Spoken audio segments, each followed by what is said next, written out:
To set up Google Analytics Universal Analytics, start by creating a Google Analytics account and selecting the Universal Analytics option. Once you have created your account, you will receive a tracking code that needs to be installed on your website.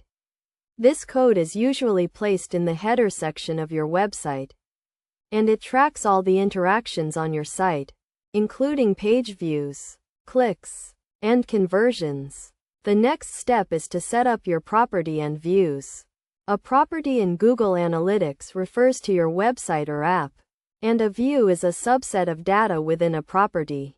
You can have multiple views for a single property, such as one for all your website data and another for a specific section of your site. To set up a view, go to the admin section of your Google Analytics account. Select the property you want to create a view for, and click on the Create View button.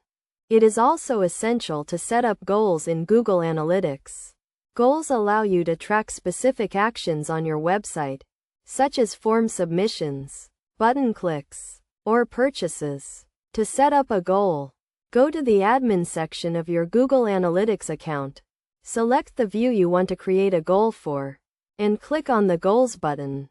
Then, choose the type of goal you want to create, such as a destination goal or an event goal.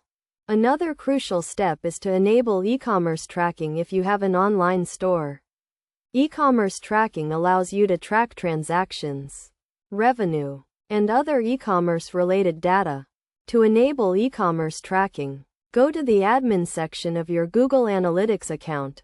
Select the view you want to enable e-commerce tracking for, and click on the e-commerce settings button.